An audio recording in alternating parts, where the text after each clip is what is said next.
The following program is a Creative Magic Network production.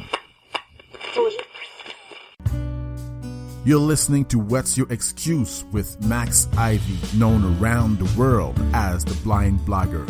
People often say, if Max can do it, then why can't I? Here's Max Ivy.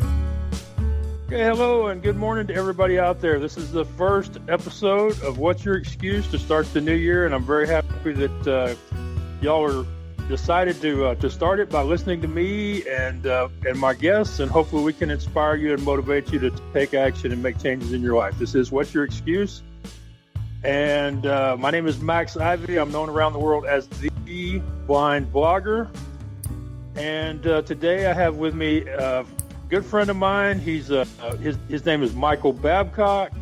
He's the founder of YourOwnPay.com. He is an online marketer, and he also happens to be blind. He's also a dad and a parent. And I would like to explain to you what always get going on in his household, but even I don't know all the players without a program. So we'll get to that in a little bit, because for a lot of you, juggling your business and your family life is something that you struggle with. So not only can Michael speak to being a solo entrepreneur working from his home, but he's really into all of the new methods for marketing your business, such as live streaming, paid ads, and he's really a wizard with autoresponders, email lists, and stuff like that. So I'm sure we're going to get to some stuff that some of it might be a little technical, but some of it should be real help. And knowing Frederick as I do, I think he's really going to be looking forward to some of the stuff Michael shares, because Frederick has often told me that marketing and promotion is not something that comes naturally to him. So we'll get into that. So, hey, Michael, good morning, and welcome to What's Your Excuse, and how are you doing in the new year? I am doing amazing in the new year, Max, and thank you for the opportunity. As I was telling you guys before we started recording, my goal for 2017 is to get interviewed on 100 podcast or radio shows. I've got 99 more to go now, and it's only the second day. I can't complain about that. So I'm doing awesome, Max, and thanks for having me. Okay, and since I did such a poor job on your bio, why don't you introduce yourself to the audience and tell them anything that I left out, you can mention anything I was not supposed to say too, because I don't mind if I get something wrong. Feel free to correct me where necessary. Hey, I appreciate the introduction, and I've got so much stuff going on. Sometimes I can't even keep half of it straight myself. So I am, as Max said, a blind dad. I'm a big brother and a caregiver for a couple of children.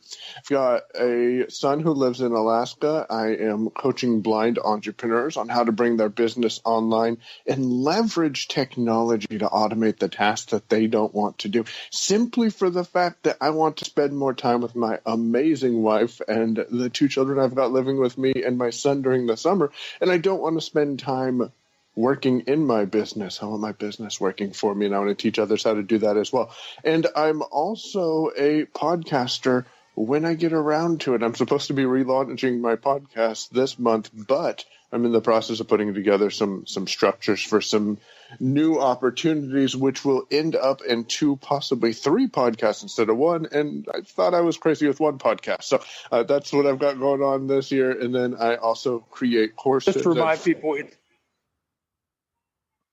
Hello? Okay, keep going. I'm sorry, keep going.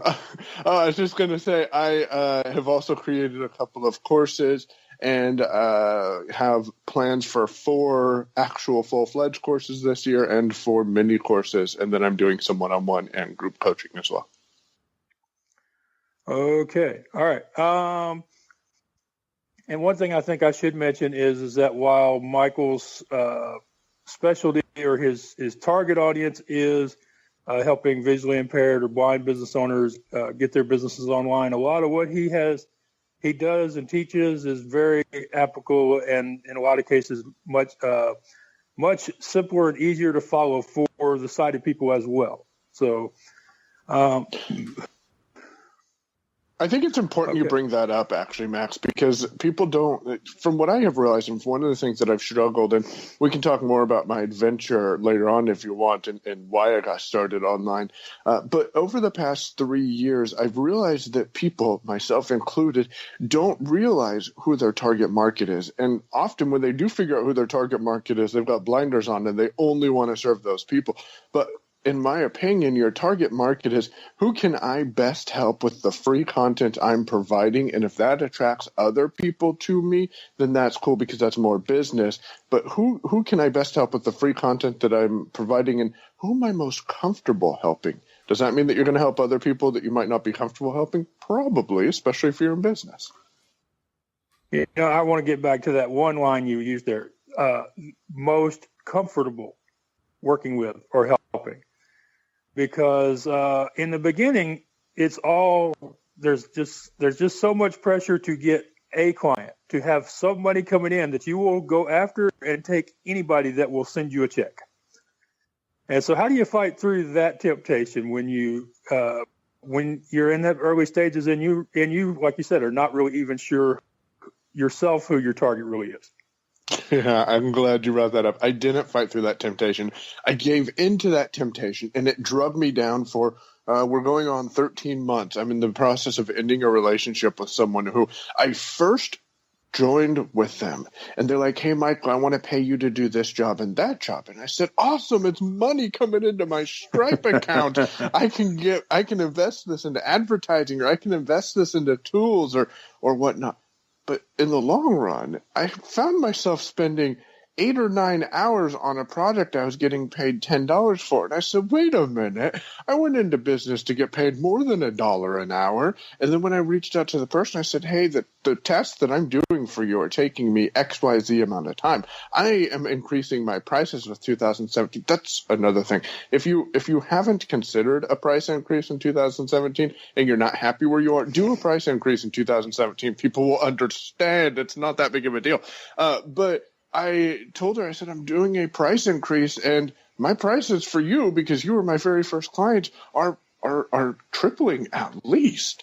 So we need to figure something out. And it doesn't sound like she wants to move forward, but the point of the matter is you might jump on that first client. You might be okay with that first client, but realize at what point can you either, number one, no longer help that first client because they are your first client, and you might have learned other skills that they don't want to implement or that they don't want to use. But more importantly, number two, realize that it's okay to end a relationship. We've all been in, well, most of us have been in relationships where things just weren't working out, and there just wasn't that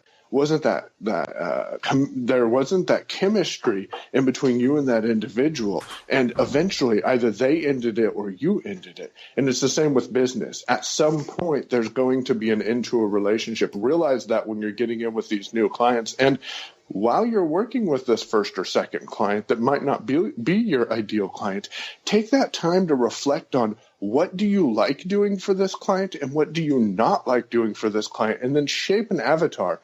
I know that your word's used a lot, and I'll be honest, I have an avatar that comes and visits me every once in a while. Sometimes I forget about her, but primarily it's a mid to late 20s female who's blind, who needs to spend more time with her family, but still wants to use a business online. And it's taken me 5 years to shape that avatar and to realize who I'm ideally talking to. And up until then, I've been helping just about everyone to figure out who I wanted to help. Right, and that happens with all of us. About a year or so ago, I had a client who came to me for the Midway Marketplace about 3 years ago, and they own a series of small parks, and I was like, great, continual used equipment for sale, because these guys are always always turning over their equipment. So every year I'm going to have some gently used stuff from these parks, and started off great, but the problem with working with a corporate client is every time people holding jobs change, the next guy wants to renegotiate your contract. And you have to have the same discussion all over again. And then you're like, this just isn't fitting me anymore. So yeah, you do have those problems with certain relationships. And as far as raising your prices go, you just said it. Mark Mawhinney said it when he was on this show a couple of months ago. My friend and editor Lorraine regularly told me just yesterday she's raising her prices. I raised my prices on my online media work.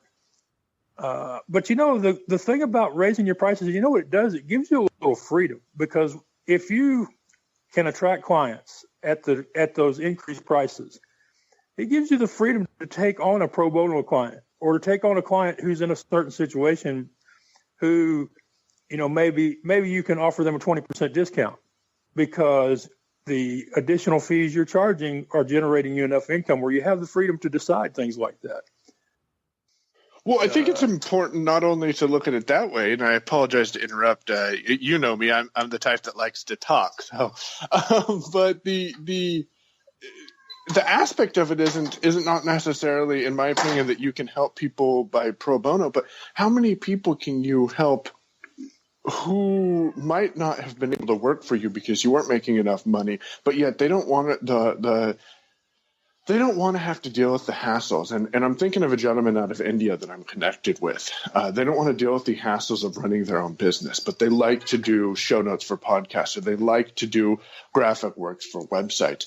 And if you increase your prices, then how many people can you help by doing the work that you might not necessarily want to do, but you love working with that client? So there's increasing prices helps all around, even though some are thinking, well, no one will pay that. You're right. No one will pay that. That's why you need to have a content strategy to provide free value to the people who either can't pay you now your new prices, or the people who are uncomfortable with paying you now. Because if you're providing a free strategy, then those who either can't pay you now will pay you in the future when they can, or those who don't want to pay you now because they don't trust you will grow that trust and eventually pay you. Yeah, and I recently experienced this myself because of raising the fees on the online media stuff, and because of a new client. I'm now able to pay you specifically to handle my billing. So, and that's something I wouldn't have thought about doing before. I would have thought, Max, there's some way you can figure out this stupid invoice crap, and you don't need somebody to do it for you. But when you've got a little more money coming in, then you go, I would rather give somebody else my money than give this problem my time, and that's one of those luxuries you have if you're charging a reasonable fee for what you're doing. Time is your most valuable commodity. Yeah. So, what are the courses that you've created? What kind of stuff are you teaching people, and what are the methods being used in these online courses, or are they one-to-one courses? Why don't you tell people a little bit about that? It's interesting. So there's a little story about that before I get into it. Back in, oh man, my years are running together. We're in 2017, not 2016 anymore. Okay, so back in September of 2015, I was on a live streaming application called Periscope. Some of you might have heard of it. Some of you might not have. It is the application that Twitter purchased back in March of 2015 that allows you, the end user, to be your own TV show. And I don't mean radio show. I mean TV show. You can live stream what's going on in front of you or what you're doing directly from your phone. So I found this gentleman in Periscope back in September from one of my friends who shared his broadcast with me. His name is Darren Monroe, and interestingly enough, for our conversations that we're having now, he's the Charge More Money guy over at ChargeMoreMoney.com. And Darren said, Michael, why aren't you teaching other blind entrepreneurs how to do what you're doing? And I said, because blind people don't have money. And that was my biggest thing. I said, Darren, blind people don't have money. Why would I charge them? And he said, Michael, you're hanging out with the wrong blind people. I said, well, maybe that is the case. And then I started doing some research, and I put two and two together, and this is interesting. So there are roughly about 30 million blind or visually impaired individuals in the United States from the last numbers that I remember doing research about a year and a half ago. 30 million is a substantial amount, especially when the number that's thrown around is that there's a 70% unemployment rate. Now, think about this. A 70% unemployment rate means there's a 30% employment rate. And I'd be happy with 30% of 30 million. I mean, come on, give me some of your guys' money. And that's something that I realized. So I had these WordPress with a blind guy. They're interesting branding things have happened too. But WordPress with a blind guy course that sat on my hard drive, walking people through the process of installing WordPress, setting up their pages, setting up their posts, setting up their categories, setting up SEO, authenticating with Google, Bing, and Pinterest. And it was 20 videos or so. And it sat on my hard drive for 10 months because, again, I went back to that thought, blind people don't have money. And I realized, Michael, you're doing other people a disservice. So I published that to a WordPress membership site back in, when was that? November of 2015. I announced to a couple of mailing lists and Facebook groups, hey, I'm blind. Other blind people, I got this course available. Literally, it was that blunt. I didn't do any fancy copywriting or anything like that. And I made 5 sales at $50 within 48 hours. And I said, hey, this is awesome. I just made $250 and I really didn't have to do hardly anything. I mean, I just put the videos up that I had. So that was great. But I was dissatisfied with the experience my users were receiving by using that membership site in WordPress. So back in, what was it? August or September. Interesting that those are my creative months. In 2016, I moved everything over to an LMS. Now, LMS stands for Learning Management System. And the one that I chose to use is Thinkific. A past guest of this show, Mark Mahoney, who runs the Natural Born Coaches podcast, hosted a webinar with the people at Thinkific. And they said, this is really easy to use. You can put your course together. And by the way, here's a free month of our most premium package at $99. I said, I better take that up. So I took them up on that free month, got into Thinkific, and as I was building out my WordPress with the Blind Guy course, I realized, Michael, other blind small business owners might be interested in learning how to build their own courses. So I started recording videos, but before I started recording videos, I posted to those same mailing lists, to those same Facebook groups I posted to a year ago, and I said, hey, so I've got a course coming together. It's not together yet, but it will be together, and I will be posting new content for the course every Monday morning, no later than Monday afternoon. If you're interested in learning how to build your course and watch me build my course that some of you purchased last year into this LMS, reach out to me. $65. Course isn't in place. No videos are in place. I won't be posting the first video until next week. I had 6 sales within about 72 hours. And I told myself, well, hell, something here is working because I'm not marketing this very hard. I'm not running any paid ads. I'm just working with free ads. And that's my nutshell of my courses. I've got my WordPress with the Blind Guy course. I've got my over-the-shoulder course creation course, which is teaching people how to build a course in Thinkific. And then in March, I'll be releasing a ConvertKit course, which is on my favorite email marketing that happens to coincide with some advertising and marketing that ConvertKit is doing, and I'm an affiliate of, so it just kind of falls into place. And then I'll be releasing a new course in June, September, and December, and I do not know the contents of those courses, though I do have an idea of what they are. I'm getting feedback from my 228 subscribers on my list. Okay, I'm going to go back here and cover and touch on a few things for the listeners, just because I think there's some important points that need to be made.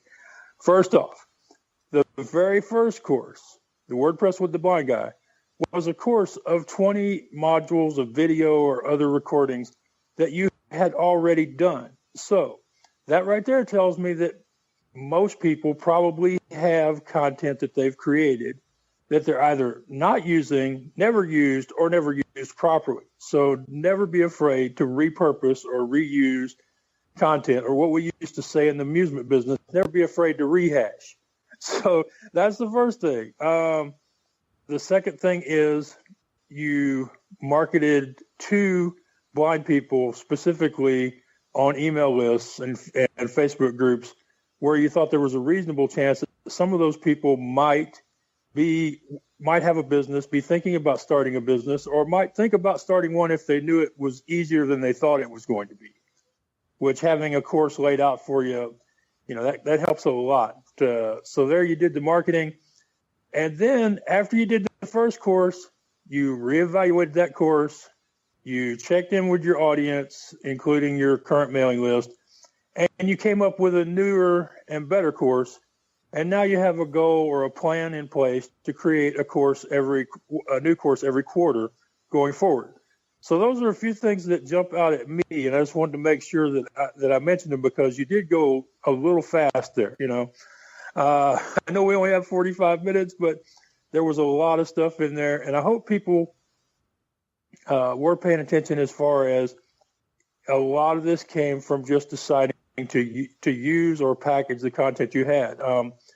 As a matter of fact, I have an online course which I still haven't posted to Thinkific, and you can yell at me again if you want to, because you keep telling me I need to have it over there. But I had that content created and was giving it out for free until you told me I needed to package it and put it out there and make it available as a course. So I'm just wondering how many people who are listening to us have written blog posts, maybe some really long blog posts, and haven't thought about possibly turning those into ebooks or recording some videos and turning them into a course or into a multimedia thing like a DVD or some sort of a combined download of video, audio, and text. So I would challenge anybody to go back through stuff you've already done and see if there isn't some way you can either repackage it or improve on it and relaunch it. And of course, it never hurts to check in with your audience and make sure you're producing or thinking about producing something that they actually really want and need to buy. So those are a few things that jumped out at me from your story. And we don't mind stories here. We like stories. Okay, Michael? I'm glad to hear that. And the other aspect of it that I don't think I gave enough attention to and thinking about it as you were talking. I'm like, oh, hopefully he brings this up, but he didn't. So I got to bring it up here is how many people are doing the things that they could be teaching other people already on a daily basis? And maybe they don't have their content produced. Maybe they haven't produced a video, but they don't realize, hey, every 3 or 4 days I'm building a new website for a client, or hey, every couple of weeks I'm launching a new podcast for a client. Why aren't you recording yourself doing that and putting it together as a course to position you as an authority by saying, hey, not only do I have a book, but I have a course available too that you can purchase. Or, hey, I don't have a book right now. However, I do have this course that'll teach you how to answer the questions that you're asking me right now. That is so true, because everybody knows about creating an ebook to give yourself authority in your market, but creating a course can do exactly the same thing. Whether it's a paid course or a subscription course, or even possibly a mini version of a course that is priced very reasonable to get people into a full version of the course. Some people do that as well online, but yeah, it's all about creating authority, getting to that position of know, like, and trust you so that they will hire you or purchase from you. So yeah, I didn't bring that up, and I'm glad that you decided to mention it. So what is going on with the podcast? YourOwnPay.com. I recently was on and did a great interview with you on YouTube Live. So are you still going to be on YouTube, or have you found another new platform that I haven't heard of yet? Of course you would ask that question. That's the type of person I am, looking for the next new toy. So, no, okay. So right now, Your Own Pay was supposed to come back actually today, this morning. But I'll be honest, Christmas break was a bit crazy here. I've got a 9 and 10-year-old, and they argue like a 9 and 10-year-old. Imagine that. And so I didn't have any chance to batch record the content. And that was my problem. I've released 188 episodes on the Your Own Pay podcast in the past year and month and a half that I've been podcasting. And I'm dissatisfied with that number. I wanted to be at least 300 episodes, but live and learn and make changes in the future to make things happen. So what I'm in the process of doing is my podcast, Your Own Pay, is designed to motivate, inspire, and educate people on the tasks that they run into or the problems that they run into while building their own business from a blind guy's point of view. However, this is the first that I'm announcing this. I'm in the process of restructuring everything to the domain name payown.club, PAYOWN.CLUB, because I think it fits more of what I'm doing. Your Own Pay is great, and when people go to yourownpay.com starting at the end of this month, they're going to get redirected to my Thinkific website where they can purchase courses from me. Up until then, they're going to get redirected to the payown.club website, which will be launching tomorrow. But what I'm planning to do is, instead of just having one Your Own Pay podcast, I'm going to have the Your Own Pay Inspiration Cast, the Your Own Pay Motivation Cast, and the Your Own Pay Education Cast. And that's going to be 3 different podcasts, which will give me more exposure in iTunes, Google Play Music, Stitcher, and iHeartRadio, because I'll have 3 different touch points where people can get in contact with me and where people can hear the material that I'm publishing. And yes, it's going to be a lot more work than what I was doing with one podcast, because I'll need to produce regular content. It'll probably be weekly content for each podcast, so I'm still publishing 3 times a week. But that's what I've got going on with the Your Own Pay podcast. People will still be able to find it by doing a search for Your Own Pay, except for when they search for Your Own Pay, they're going to come up with 4 different podcasts. The 4th one being the archive podcast with 188 episodes. So they'll come up with 4 different podcasts, and then they'll be able to take their pick on what they want to learn about and what they want to subscribe to.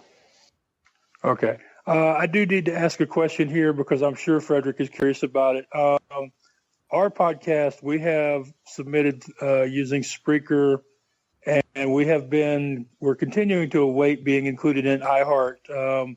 I think that you got into iHeart through Libsyn, which is a service you use for your podcast. You have any suggestions for people who are doing a regular podcast and still haven't managed to get indexed in iHeart, because it is one of the big dogs as far as getting your content syndicated to the larger audiences? Right. And I get that. No, I don't have any suggestions. I'm sorry. I will be honest. I did cheat. Libsyn announced back in July at Podcast Movement, which is a convention for podcasters, that they have partnered with iHeart. And if your show is at least 90 days old, you can submit it to iHeart directly within their dashboard. So, and I know your guys' show is more than 90 days old. So no, I unfortunately do not have any advice for getting it listed into iHeart. Well, I had to at least ask. We're with Spreaker instead of Libsyn, and we've enjoyed as far as the broadcast and the ability to do live shows is one of the things we really like about it. So we'll just have to keep waiting and hope that they come to their senses soon. I will say it took them, even going through, I was just looking back at emails, even going through the process of submitting directly through Libsyn, it did take them 9 weeks to accept me. Okay. Well, we're still under 30 days with our application, so I guess we don't have any cause for concern yet. We're hopeful that the podcast is going to get into, because the way our show is done is, we have one channel for 4 shows. For my show, Frederick does 2 shows a week that used to be called The Creative Magic Unchained, but is now just called The Frederick By Show, because we're referring to the network as the Creative Magic Network. And then he also syndicates a show, Mara Sweeney's Mara For You. So those are 4 shows, and so we're hopeful that once we get into iHeart, that we will be getting credit for all that content that we're creating as one channel. So there you go. Yep. Well, I think this would usually be the point where Frederick would do a commercial. Frederick, you want to do the commercial, or you want to add them in later? Sure. I muted my mic. So hello everybody, I'm Frederick Bai. I was here all along, spying on you guys. But hey, real quick, if you guys, right before continuing this conversation, if you like what you're hearing, one of the major advantages of subscribing to the Creative Magic community is you get a free book by Maura Sweeney, Happiness Quotes, by the ambassador of happiness herself, Maura Sweeney. All you gotta do is go to frederickby.com. And that's Frederick with the C, by like bye-bye.com. And all you gotta do is enter your email with a big gray wall that will appear once you go on the website. And that's it. And also you get fascinating views such as this one that you've been hearing for the last 35 minutes. So, just a quick chime in. Go to frederickby.com and subscribe. It's really cool, man, to be part of a community. So go ahead, Max. Well, thank you. And that kind of gets me into a segue of something that I've had great conversations with you about, Michael, and that is this whole aspect of autoresponders, email lists, opt-in gifts. And I know we could talk for hours about it, but I think we've got about 10 or 20 minutes. So tell people what is like the top 2 or 3 reasons why you prefer ConvertKit over Aweber or MailChimp or MadMimi or one of the other names that they're probably more familiar with. Okay. Well, number one, I will say that the only ones I have personally given any sort of attention to are MailChimp and Aweber. I haven't experienced MadMimi, and it's been years since I used GetResponse. However, I am, as Matt said, with a company called ConvertKit, and ConvertKit has done me very well. So real quick, why I chose ConvertKit. Before we go into that, though, what is an email autoresponder? If you go over to frederickby.com and you see that wall that says, hey, enter your email address here for the free book by Mara Sweeney, you are joining the email list for the Frederick By website. And that gives Frederick the ability to follow up with you, deliver your book, and build a relationship with you while providing you the answers to the questions you're replying and asking. And I don't know what service Frederick is using. There are hundreds of them out there in the industry now, but I chose to use ConvertKit for 2 reasons. Number one, 3 reasons. Number one, ConvertKit is designed for bloggers, and I've always seen myself as a blogger, maybe not a professional blogger, but as a blogger.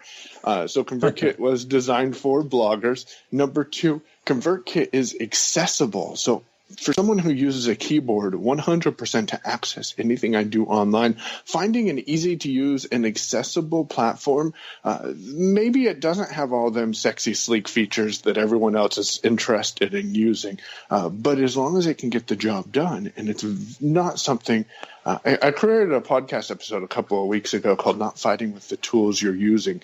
And as long as you're not fighting with the tools that you're using, which I'm not with ConvertKit, then you can get some things done quickly. And I love ConvertKit's look on building email lists.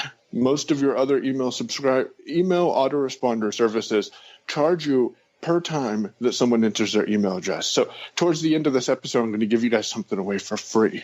So don't forget to listen in to the end. But let's say that Max subscribed for my freebie, and Max subscribed for you guys, and then Max subscribed for the freebie for the podcast I'm going to be interviewed on next week. I don't know what that's going to be yet, but I'm going to be interviewed on a podcast next week. So let's say Max entered his information on both of those freebie websites or both of those forms. Other email service providers would charge me twice for Max's email address. They charged me once because he entered it into this form for this show, and then they charged me a second time because he entered it into next week's show. Not ConvertKit. They will tag him and say, when he fills out his information, Max was interested in the Frederick By freebie. And the next week they'll say Max was interested in the XYZ show freebie. So that's a tag that's added to Max's profile. And I can send content to Max depending on what tags he has on his profile. Do we have about another 2 minutes, Max, that I can explain one more thing about it? Go ahead. Finish the topic. If worst case, Frederick will go back and edit out some of the stuff I said earlier. Okay, no problem, or what I said. So what I did with my email service provider, and all of this was automated. I launched a program the month of December. I launched it, I think it was December 6th, and it was open until December 25th. It was, hey, purchase lifetime course access from me, and you'll get lifetime access to payon.club, which is a part of the payon.club rebranding that's coming out tomorrow that will be announced on March 27th. And I said, you'll get lifetime access to that, and you'll get all of my courses. Click this link and purchase. Well, I had 10 people on my list of my 228 people click the link. It was a $499.25 product. So 10 people clicking through is not bad if you ask me, especially since they knew the price of the product before they clicked through to it. So those 10 people clicked through.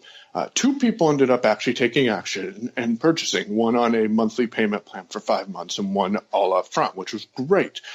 So That was awesome because I could, keep track of those people. But let's say that Max clicked on the link and he didn't purchase. A tag was automatically added to Max's profile that said, hey, Max is interested in the lifetime course access. And 3 hours, if Max didn't get that tag removed, the interested in lifetime course access tag removed, 3 hours later, I sent him an email and I said, hey, Max, I saw you were interested in purchasing the lifetime course access. Let's jump on the phone and talk about why you didn't purchase it. And I know that helped increase conversions because I had gone on the phone with one of the ladies who actually purchased the full retail price of the product and not the monthly installment. So it's little automation things like that to me seem little, but to others are like, wow, you can do that with email autoresponders, and ConvertKit makes it very easy and fun to use. Yeah, don't forget what I think is their best feature, even though I'm not ready to switch over to there. And that's the ability for people to sign up to your list using text messaging. That is not a ConvertKit feature. That's actually a Lead Pages feature. Oh, crap. I'm sorry. No problem. Yeah, I see. See, that's the downside to Michael. He's always trying new methods, and so if you're like me and your memory isn't as good as it used to be anymore, you think he's doing one thing and he's doing another thing. But the great thing about it is he's trying out all these new things before you do. So he's a really good guy to follow, because if there's something new that could really help your business, he's going to try it before most people.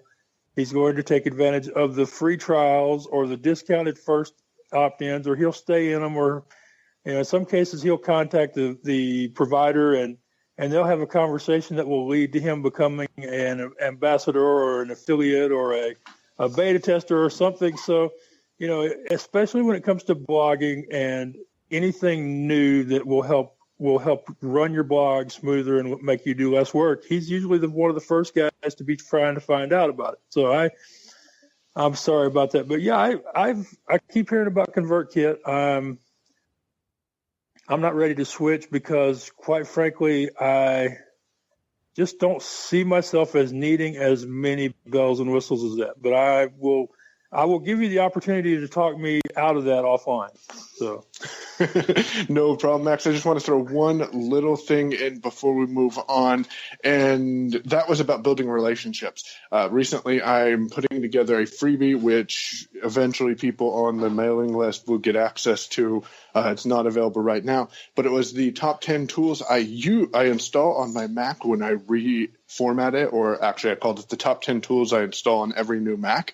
And one of those tools is a tool called Text Expander, which will allow me to expand or use abbreviations to expand longer forms. So, for example, I type ;CD, and my content disclosure, which is about 8 lines long, is automatically posted. The thing about building relationships with these people and getting to know them is, one of the processes on the affiliate program was reply to me when I became an affiliate. Reply to me and I will get to know you more, and then we'll approve your application. We had his phone number on there, and I don't normally do this, but this was on Friday, so it was a Christmas week, and I picked up the phone and I said, hey, I'm just going to call this guy. I called him. He said that no other affiliate had ever called him. He appreciated that, and he gave me a lifetime 20% discount that I can offer to my subscribers and my podcast listeners. So it's all about building a relationship. Pick up the phone, make a call when you might not be comfortable with it. Yeah, and thank you for carrying on the conversation while I get kicked off.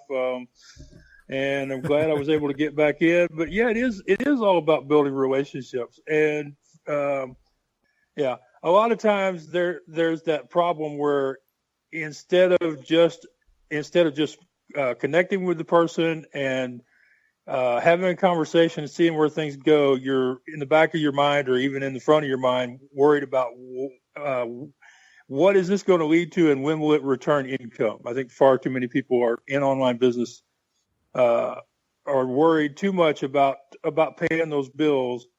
And so sometimes maybe they don't answer the phone, or maybe they don't pick up the phone and call somebody because they're not sure how it's going to actually help them right this minute.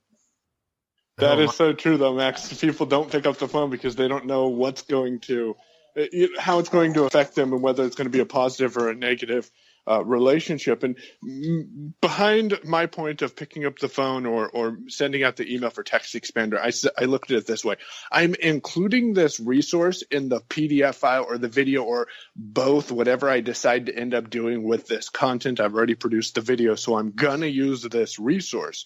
The question is, can I get paid for telling people about this resource as well? And if I get paid 20 cents or I get paid $5 or I get paid $1 or I get paid nothing, it doesn't matter because I've already built that relationship with them. And if someone decides to purchase, awesome. If they don't, well, that's okay too.